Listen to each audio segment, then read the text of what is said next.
yes, you receive the reply, you should not get up. How God will speak to us through the vision, through the consciousness. Of course it is not, it is out of the subject, but I'll just explain. మరి అంశానికి కావాలైనా కూడా నీకు అర్థం చేయించే ప్రయత్నం చేస్తాను. God speaks to us in our spirit. దేవుడు మన ఆత్మతో మాట్లాడుతుంటాడు. In our spirit. మన ఆత్మలో. In our spirit there is 3 organs. మన ఆత్మలో 3 విభాగాలు ఉన్నాయి. One is conscience. ఒకటి ఏంటంటే మనస్సాక్షి. The other one is intuition. రెండవది ఆంతర్య జ్ఞానం. And third is fellowship. మూడవదేమో సహవాసం. So intuition is the place where God talks to us. ఆంతర్య జ్ఞానం అనున్నది దేవుడు మాట్లాడే స్థలం. And then it comes to our conscience. ఆ తర్వాత అక్కడ నుండి మన మనస్సాక్షిలోనికి వస్తుంది. Then goes to our soul.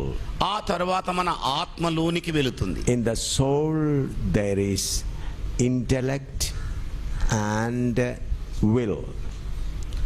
మరి ఈ ఆత్మ లోపల స్వచిత్తం, ప్రాణము లోపల మనోభావాలు ఉంటాయి, స్వచిత్తం అనేది ఉంటుంది. The power to think.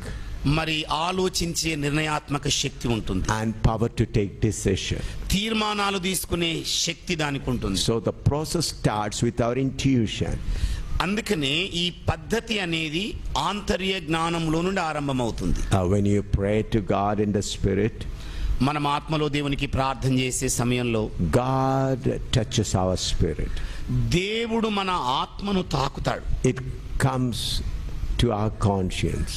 అది మన మనస్సాక్షిలోనికి వస్తుంది. Then it goes to our thinking soul, intellect.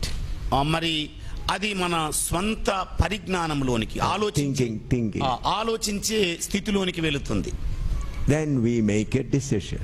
ఆ పిదప మనం ఒక నిర్ణయం చేసుకుంటాం. So it is a conviction that you get in the spirit is the answer to a prayer. అంటే ఆత్మలో పరితాపము చెందడం అనేది మీ ప్రార్థనకు జవాబుగా ఉంటుంది. God doesn't speak from outside voices.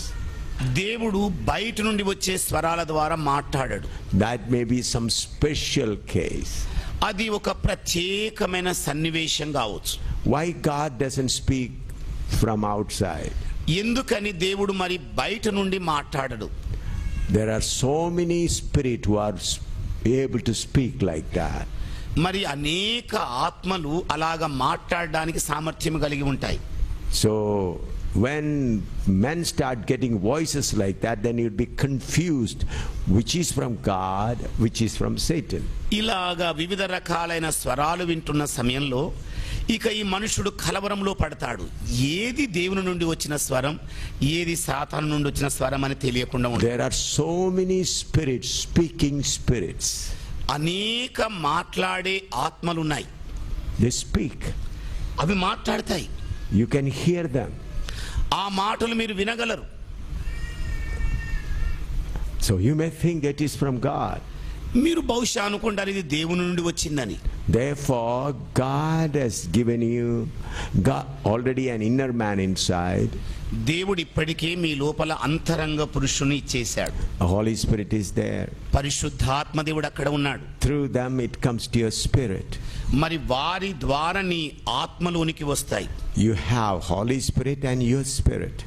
మరి నీకు పరిశుద్ధాత్మ ఉన్నది, అలాగే నీ సొంత ఆత్మ ఉన్నది.